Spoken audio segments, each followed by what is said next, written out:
എല്ലാവർക്കും പുതിയൊരു വീഡിയോയിലേക്ക് സ്വാഗതം. മലബാറിൻ്റെ നാടൻ മധുര പലഹാരം, നെയ്യിൻ്റെ മണവും തേങ്ങയുടെ മധുരവും എല്ലാം നിറഞ്ഞ ഏലാഞ്ചി, മുട്ടക്കുഴലപ്പം, മയ്യത്തപ്പം എന്നീ പേരുകളിൽ അറിയപ്പെടുന്ന വിഭവം.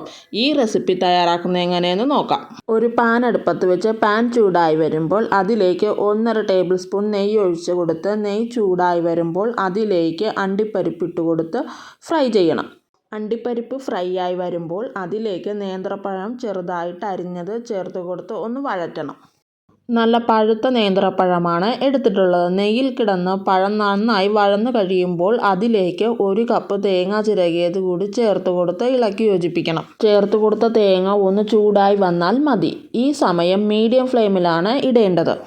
ഇനി ഇതിലേക്ക് ചേർത്ത് കൊടുക്കേണ്ടത് മധുരത്തിന് ആവശ്യമായ 1/2 കപ്പ് പഞ്ചസാരയാണ്. പൊടിക്കാത്ത പഞ്ചസാരയാണ് ചേർത്ത് കൊടുത്തിട്ടുള്ളത്. ചേർത്ത് കൊടുത്ത പഞ്ചസാര ഒന്ന് ചൂടായി വന്നാൽ മതി. ഏലാഞ്ചിക്കുള്ള ഫില്ലിങ് തയ്യാറായി വന്നിട്ടുണ്ട്.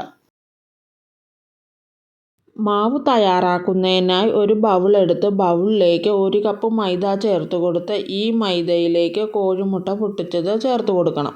മൈദയ്ക്ക് ആവശ്യമായ 1/4 ടീസ്പൂൺ ഉപ്പ്, കളറിന് ആവശ്യമായ മഞ്ഞൾപ്പൊടി എന്നിവ ചേർത്ത് കൊടുക്കണം. മാവ് തയ്യാറാക്കുന്നതിന് ആവശ്യമായ ഇതിലേക്ക് 1 കപ്പ് വെള്ളമാണ് ചേർത്ത് കൊടുക്കേണ്ടത്. കട്ടകളില്ലാതെ തന്നെ ഈ മാവ് കലക്കിയെടുക്കണം. ഈ വീഡിയോ ഇഷ്ടമായെങ്കിൽ ലൈക്ക് ചെയ്യാനും നിങ്ങളുടെ പ്രിയപ്പെട്ടവരുമായി ഈ വീഡിയോ ഷെയർ ചെയ്യാനും ഇനിയും ഇത്തരത്തിലുള്ള ടേസ്റ്റി റെസിപ്പികൾ കാണാൻ ഈ ചാനലൊന്ന് സബ് ചെയ്ത് സപ്പോർട്ട് ചെയ്യണേ. മാവ് തയ്യാറായിട്ടുണ്ട്. പാൻ വെച്ച് പാൻ ചൂടായി വരുമ്പോൾ അതിലേക്ക് ഒരു തവി മാവ് ഒഴിച്ചു കൊടുത്ത് കനം കുറച്ച് മാവൊന്ന് പരത്തിയെടുക്കണം. തീരെയും കനം കുറച്ച് പരത്തിയെടുക്കുന്നതിനാൽ പെട്ടെന്ന് തന്നെ വെന്ത് വരും. ഈ സമയം മീഡിയം ഫ്ലെയിമിൽ വെച്ച് കൊടുത്ത് വേണം വേവിച്ചെടുക്കേണ്ടത്.